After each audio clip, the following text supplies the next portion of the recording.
Esenlikler herkese. Bir önceki videomda bazı ses sorunları oluştuğunu fark ettim. Arkadaşlarım da söyledi zaten. Bu ses sorunlarını halletmek için sesi biraz arttırdım. Umarım düzelmiştir. Eğer bir sıkıntı varsa lütfen yazın. Düzeltmeye çalışacağım kesinlikle. Zaten yeni yeni YouTube'a girdiğim için araştırıyorum. Ee, Kervan biraz yolda düzülür gibi oldu. Şimdi arkadaşlar, bu etkinlikte biliyorsunuz bir tane vurmalı etkinlik mantığında gelen bir etkinliğimiz var. Gördüğünüz gibi ejderhamız var bir tane. Küçük bunu besliyoruz, sonra bu büyük ejderha oluyor. Burada iki kez kasayı patlattım. Şimdi size bu kasayı nasıl iki kez patlattığımı göstereceğim. E, Bu etkili bir strateji olacak. Çünkü bu oyunda iki kez kasayı patlatan, bir hafta içerisinde bir etkinlikte iki kez kasayı patlatan hiç kimseyi görmedim açıkçası. Şimdi burada hazine puanlarımız var. Bu hazine puanlarımız artıyor. Bakın gittikçe artıyor. Buraya her vuruş yaptığımızda hazine puanları 2-2 artıyor. Zaten burada bize hazine bahar puanları diyor. Bu her vuruş yaptığımızda 1-1 artıyor bakın. Yani pardon 2-2 artıyor. 808'di. 810 oldu. Ve her vurduğumda burası %10 %10 doluyor. Daha sonrasında %100 olunca %20 şans ihtimaliyle büyük ejderha geliyor. Şimdi büyük ejderha geldiği zaman ne yapıyorum? Büyük ejderha geldiği zaman kasa patlayabiliyor. Şuradaki hazine puanları patlayabiliyor. Bu hazine puanları patladığı zaman da bize hazine puanlarının 2,5'ta biri kadar. Yani bu hazine puanları kaçta patlıyorsa 2,5'a bölüyorsunuz o kadar şey veriyor. Şeftali veriyor. Bakıyorum şimdi mesela bu arkadaşımız ne yapmış? 6611 tane şey almış, şeftali almış. Yani 6611 2,5'la çarpıyorum. Yaklaşık olarak işte 15.000 15 binden hallice biraz fazla. 15 bin küsür de hazine puanı 15 bin küsür olduğu zaman patlatmış ve 2,5'a bölündüğünde 6611 tane şeftali gelmiş. Peki ben toplamda bu etkinlikte ne kadar şeftali kazandım? Hemen size onu da göstereceğim. Ee, Nerede bakalım şunu bir şey yapayım. Halledeyim. Şunu kapatayım. Evet, birinci resmi gösteriyorum. Evet, bu ilk resmim. Zaten çıktığı zaman direkt fotoğrafını çekmiştim. İlk kasa patladığında bakın zaten altına Dark Fenrir yazıyor. Benim oyundaki ismim Dark Fenrir zaten. Şu an kısa bir süreliğine YouTube kanalım olduğunu göstermek amaçlı ismimi değiştirdim. İsmim şu anda Kingshot Engineer oldu. E, Dark Fenrir olarak gözüküyor. Zaten burada kasayı patlattım. Burada da yaklaşık olarak yine 15.000 küsürde, 15.500, 15.600 gibi bir şeyde puanda patlatmıştım ben kasayı. 6.501 tane şeftali geldi. Daha sonrasında durmadım. Yine aynı taktiği, göstereceğim taktiği yine uygulamaya devam ettim. Yaklaşık 2 gün sonra da eee, şey patladı. İkinci kasa patladı. İkinci kasayı da göstereyim size. O zaman da fotoğrafını çekmiştim. İkinci kasa da bu şekilde. Şöyle geçiş yaptım. Evet, ikinci kasada bu şekilde. 5844 şeftali aldım bu sefer de. Bu da yaklaşık olarak 14.800 puanda falan patlamıştı yanlış hatırlamıyorsam. O zaman da patladığında yine bana çıkmıştı. Bakın zaten yani şurada isim görünmüyor bu sefer. Evet doğru ismimi yakalayamamışım fotoğrafı çekerken kusura bakmayın. Aşağıda zaten görünüyor kazandığım malzemelerin orada. Ee, Ne kadar şeftali aldığım görünüyor. Evet 5844 şeftali de buradan kazandım. Toplamda bana aslında bayağı bir şeftali gelmiş oldu. Toplamda 11.000, 12.000, 12.000 küsür şeftali almış oldum. 12.000 küsür şeftali de zaten 5.000 liralık paketi aldığınız zaman 20.000 şeftali veriyor. Ben yaklaşık olarak 3.000 liralık şeftali kazanmış oldum ve bedavadan. Daha önce böyle bir etkinlikte hiçbir zaman iki kez kasa patlatanı görmedim. Belki ya bugün etkinliğin son günü. Belki üçüncü kez patlatırım bilmiyorum. Çok az şeftalim kaldı zaten. Dün şöyle bir şey yaptım. Ufak bir geçiş yapacağım tekrardan kendi hesabıma. Şimdi dün şöyle bir şey yaptım. Bu kadar az şeftalimin kalması aslında doğru bir şey değil. Çünkü bugün de 300 puana ulaşmam gerekiyor kasadaki ödülleri almak için. Yalnız dün şöyle bir şey oldu. Eee, Çok az, bu puan çok yükseldi. Çok az vuran vardı şeye. Ejderhayı besleyen çok az insan vardı. Çok az insan olduğu için de ben de dedim ki artık şeftalim azalmıştı. Dedim sonuna kadar gideyim. Risk alıyorum. Risk aldığım için de patlarsa bu zaten yarınki yani bugünkü şeyde ödülü de alırım. Ama patlamadı. Risk aldım. Patlamadı. Bugünkü ödülü muhtemelen alamayacağım. Belki bu 1000 tane şeftaliyle tekrardan şansımı denersem tekrar patlarsa bu kasayı da alırım. Ama kasadaki ödülleri zaten baktığım zaman yani 2 tane mitik kenar parça, 3 tane çekiç, bir tane de 3 saatlik hızlandırma. Çok da umurumdaydı açıkçası. Çünkü ben zaten yapacağımı yapmışım bu etkinlikte. Bakar mısınız? Yani bu 386 numaralı eyalet zaten ağırlıklı olarak Arap oyuncuların olduğu bir eyalet. Bu oyuncumuz bizim Shut up and eyaletimizin fight. balinası. Çok sağlam para yatırıyor. Çok ciddi para yatırıyor. Şunun sesini bir kısayım öncelikle. Şeyin de sesini biraz kısayım. Çok özür dilerim.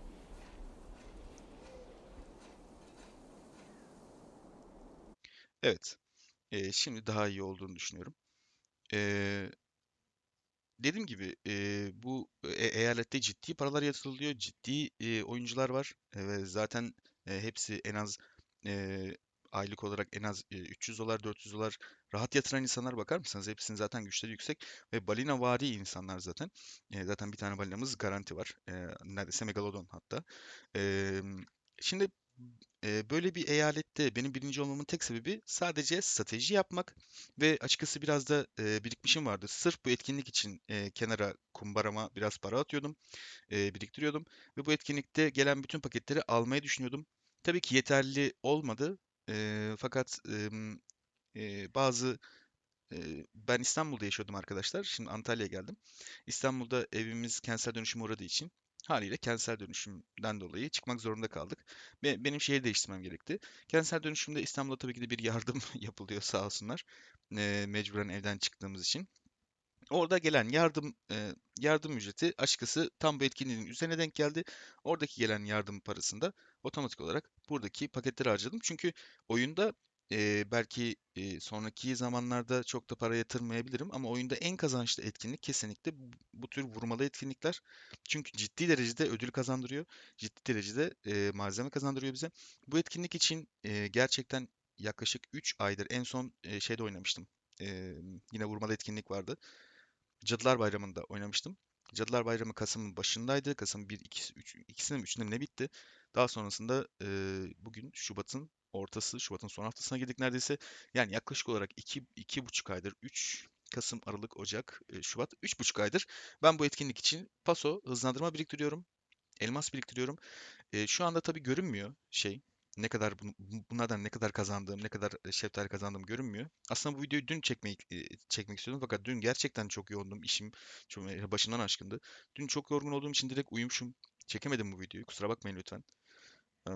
Ben bu etkinlikte toplamda zaten 60 bin şeftali sadece hızlandırmadan kazandım. Yani 3 tane, bu 3 tane 5 bin liralık pakete eşdeğer. 60 bin tane şeftaliyi sadece hızlandırmalardan kazandım ve eee 30 bin tane, 20 bin, 30 bin tane tam olarak hatırlamıyorum. Ama en az 20 bin tane olması lazım. Şeftali de sadece elmaslardan kazandım. Eee, Bir de hazır daha yeni şeyden çıkmıştım. Neydi o? En Güçlü Vali etkinliğinden çıkmıştım. En Güçlü Vali'de de zaten birinci olmuştum.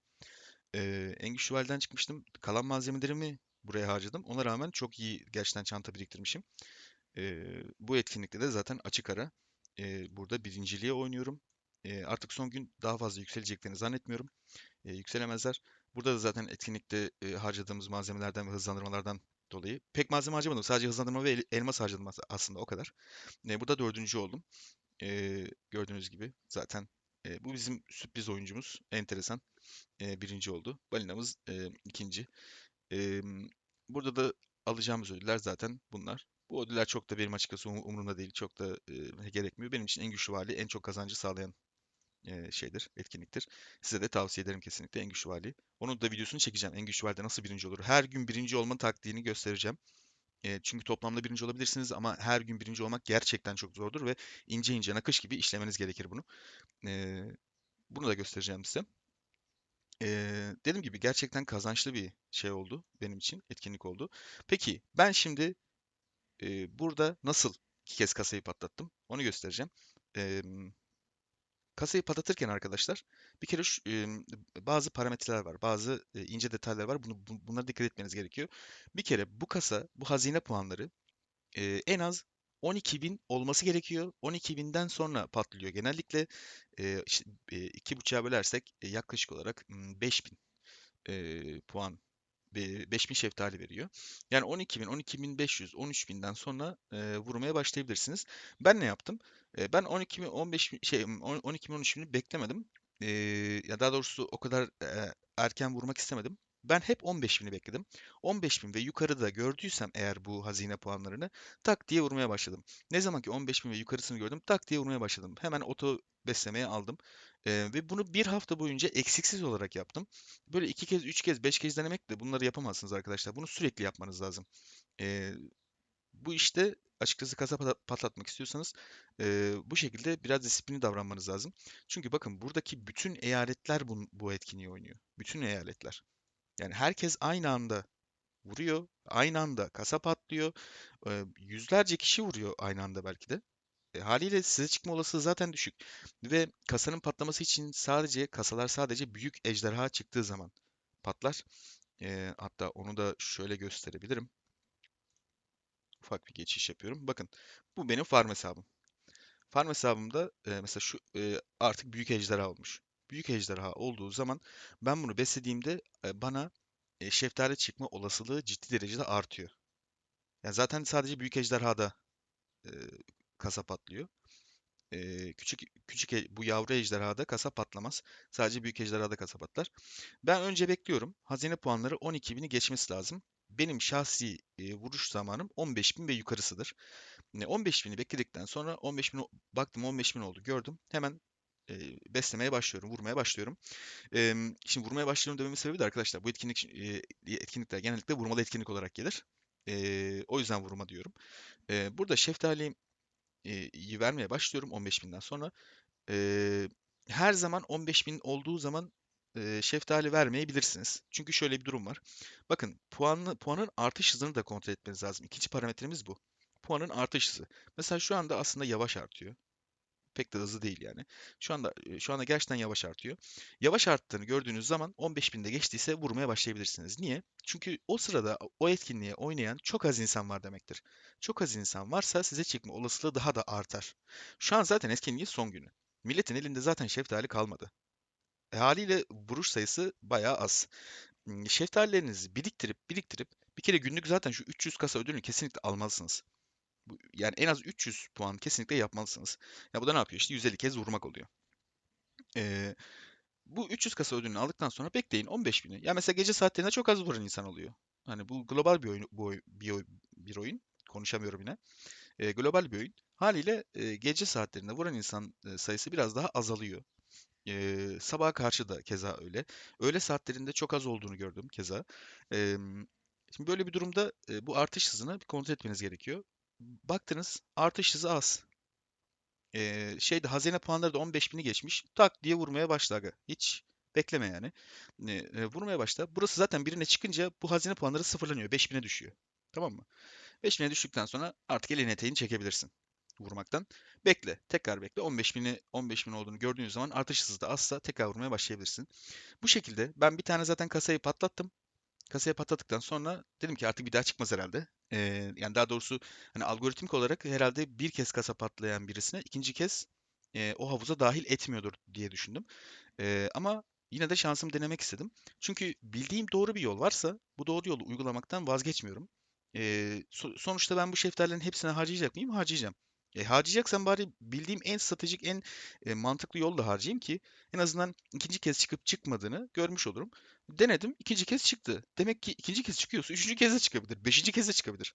Yani son şeftalinize kadar, son hakkınıza kadar bu şekilde denerseniz kasayı patlatma şansınız daha da yükselebilir. Çünkü arkadaşlar bakın bu oyunu oynayan gerçekten çok fazla insan var. Gerçekten çok fazla insan var ve eee, akıllı ve mantıklı oynayan insan sayısı gerçekten çok az. Şimdi bu insanlara bakıyorsun. Mesela bakın hala puan artmaya devam ediyor. Hala şu puandayken bile vurmaya devam eden insanlar var. Bu puandayken vurmaya devam eden insanlar sayesinde aslında 15.000 oluyor bu puan. Onlar sayesinde aslında biz 15.000'den sonra vurmaya başlıyoruz. Hani çok mantıklı oynayan insan sayısı pek görmedim açıkçası. Çok az. madem bizim bir farkımız olsun istiyoruz, o halde mantıklı oynamamız gerekiyor. 15.000'den sonra vuruş sayısı da azsa direkt vurmaya başlayabilirsiniz. İki tane kasayı rahatlıkla patlatabilirsiniz. Bir tane kasayı da patlatabilirsiniz. Hiç fark etmez. Sonuçta kasa patlasın da ne olursa olsun. Çünkü kasa patladığı zaman gerçekten çok güzel ödüller veriyor. Eee, Ben burada açıkçası şuradan bir ufak bir geçiş yapacağım. Eee, Ben burada açıkçası bu etkinlikten aşırı memnun kaldım. Çok sağlam şey yaptım. Gelir elde ettim. Dediğim gibi 60 bin tane şeftali sadece hızlandırmalardan geldi. 20-25 bin tane sadece elmaslardan geldi. Ve aşırı kazanç çıktım. Bakın hala da burada 342 bin şeyim var. Elmasım var. Hızlandırmalarımın hepsini harcadım. Tabii bu hızlandırmalarımı harcadıktan sonra da doğru yerlere harcadım. Mantıklı yerlere harcadım. Mesela sadece asker basmaya harcamadım. Zaten bu kadar askerim var. Çok şükür yeterli. Ne yaptım? Ben gittim akademiyi yükselttim. Akademiyi bitirdim. Bakın büyüme aşamasını neredeyse komple bitirdim. Kamp genişletme şu anda yükseliyor. Kamp genişletmeyi bitireceğim. Belki bugün bitiririm. Daha sonrasında pansumanı yükselteceğim. Yalnız pansuman aşırı uzun olduğu için artık büyümenin son büyüme listesinin son aşaması. Son aşaması olduğu için bunu şimdi basmayacağım. O yüzden de kamp genişletmeyi şimdi bitirmeyeceğim. Gideceğim pansumanı. KVK zamanında, KVK etkinliğinde %5 zaten araştırma hızlandırması geliyor. Etkinlikten geliyor yani. %5 araştırma hızlandırması oradan gelecek. Krallık buff'ı etkinleştiriliyor. Genellikle Salı günü olur. Salı günü krallık buff'ı etkinleştiriliyor ya da Perşembe fark etmez. Krallık buff'ı etkinleştirildikten sonra gidip bir de Başbakanlık alacağım. Toplamda %10 krallık buff'ından, %10 başbakanlıktan, %5 de etkinlikten, %25 araştırma hızlandırması kazanmış olacağım. %25 araştırma hızlandırmasıyla birlikte burayı bastığım zaman haliyle bu yaklaşık 60 güne falan düşecek. Ben 17 gün kâr etmiş olacağım. Niye bunu yapmayayım ki? Azıcık bekleyeyim yani. Yani sonuçta peşimizden kurt koşturmuyor değil mi? Zaten büyüme aşamasını bitirdiğim için de bu arada büyüme aşamasını kesinlikle bitirmeniz lazım. Öncelikle bunu söyleyeyim. Büyüme aşamasını bitirdiğim için bakın tedavi hızım gerçekten çok yüksek. Ki bu benim her zaman şato savaşlarını, KVK savaşlarını, etkinliklerini her zaman birinci bitirmeme sebep oldu. Bu sayede çok fazla ne aldım? Tılsım malzemesi aldım. Bakın tılsım malzemelerim çok fazla aldığım için gördüğünüz gibi tılsımlarımı rahatlıkla yükseltebildim. 6-6-5-5 böyle gidiyor. Tılsım malzemeleri çok fazla aldığım için de hesabımı, istatistiklerini çok hızlı yükseltebildim. Dediğim gibi bu büyüme aşaması benim aşırı hızlanmama sebep oldu. Eğitim hızım %250 max seviyede şu anda. Max durumda. Bu da harika bir durum. Büyüme aşamasını kesinlikle fullleyin arkadaşlar. Bakın araştırma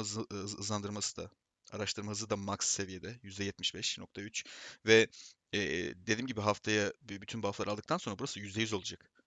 %100 araştırma hızı. Yani bu mükemmel bir şey arkadaşlar. Gerçekten bunu herkese tavsiye ederim. İnşaat hızım zaten max'ta. Yani anlatacaklarım bu kadar arkadaşlar. Görmüş olduğunuz gibi şu etkinlikte kasa patlatmak o kadar da zor bir şey değil. Ee, Ben bugün şu 1.000 tane şeftaliyi de harcayacağım. Farm hesabımdan da keza aynı şekilde aynı taktiği yapıyorum zaten farm hesabımdan da. Bunlar zor bir şey değil arkadaşlar. Biraz sabırlı olun. Biraz mantıklı oynamaya çalışın. Hani bakıyorum hazine puanlarını pardon, şeftalilerini hızlıca harcamaya çalışan insanlar var. Ve gerek var mı? Yok. Yani acelemiz yok ya abi. Daha bu etkinin bitmesine daha 12 saat var. Ayrıca daha önceki günlerde de yani mesela burada e, her zaman 15 bin olunca vurdum. Bazı günler ikinci oldum, bazı günler beşinci oldum, bazı günler üçüncü oldum. Önemli değil ki. Daha bu bitmedi çünkü. Daha devam ediyor. Yani biraz sabırlı olun arkadaşlar. Lütfen mantıklı oynamaya çalışın. Şeftalilerinizi mantıklı kullanın. Hazine puanlarını patlatabilirsiniz. Gerisi artık size kalmış. Bu arada bana YouTube'da, bu camiada gerçekten çok fazla yardımcı olan, bildiklerini hiçbir zaman esirgemeyen kardeşim Mustafa'yı da göstermek istiyorum. Bana özellikle thumbnail konusunda, YouTube'daki algoritma konusunda bana çok yardımcı oldu. Bombom Joker. Bana gerçekten bu kadar yardımcı olduğu için kendisine çok teşekkür ederim. Eee, Bu şekilde fedakarlık yapan insanlar gerçekten benim için aşırı değerli. Çok teşekkür ederim Mustafa. Gerçekten her zaman destek vermeye hazırsın. Bunu görüyorum. Hatta maddi destek bile vermeye razı oldu. Çok teşekkür ederim. Böyle bir isteğim yoktu zaten. Bakalım inşallah kanalda size bildiğim her şeyi anlatmaya çalışacağım. Bana beni eleştirmekten çekinmeyin bu arada arkadaşlar. Gerçekten eleştirileriniz benim için çok önemli. Çünkü insanı geliştiren şey eleştirilerdir, duyduğu eleştirilerdir. Yapıcı eleştirilerinizi her zaman memnuniyetle karşılarım. Saygı çerçevesini tabii ki de aşmayalım. Mesela şunu yanlış yapıyorsun, bu videoda şu sıkıntı, videoda şunu da ekleyebilirsin, bak şu olmamış falan diye hani yazdığınız zaman ben size küsmem arkadaşlar, darılmam. Çocuk değiliz çünkü. Hani beni yönlendirirseniz, ben çünkü bilmediğim çok fazla şey var bu konuda. Bana yardımcı olursanız gerçekten çok sevinirim. Size de minnet duyarım. Bu konuda desteklerinizi bekliyorum kesinlikle. Eee, Bu arada şöyle bir düşüncem de var. Aslında bunu size sormak istiyorum. Size biraz akıl danışmak istiyorum. Hmm, Şimdi intro ve outro ayarlayacağım videoya tabii ki de ilerleyen zamanlarda. Intro ve outro yapacağım zaman, hatta belki bugün hallederim, emin değilim, iş yoğunluğuma bağlı. Intro ve outro'yu bu şeylerde, küçük videolarda hangi isim yazmalı? Yani benim King Shark'taki ismim mi yazmalı, Dark Fenrir, yoksa şey mi yazmalı? Kanalımın ismi mi yazmalı? Yani King Shot mühendisi mi yazmalı? Yoksa Dark Fenrir mi yazmalı? Intro ve outro kısmında. Hani bu konuda bana biraz yardımcı olabilirseniz, fikirlerinizi söyleyebilirseniz çok sevinirim. Ona göre bir intro ve outro hazırlamak istiyorum. Ama önce size danışmak istedim. Anlatacaklarım bu kadar. Gerçekten çok güzel bir serüvene başladık. Ben ilk videonun bu kadar da tutulacağını düşünmemiştim açıkçası. Çok sağ olun. Destekleriniz için çok teşekkür ederim. Bana oyundan yazan da bir sürü insan oldu. Gerçekten çok sağ olun. Hepinize tek tek dönüş yapacağım. Hmm, Dikkat edin kendinize. Görüşmek üzere. Esen kalın arkadaşlar.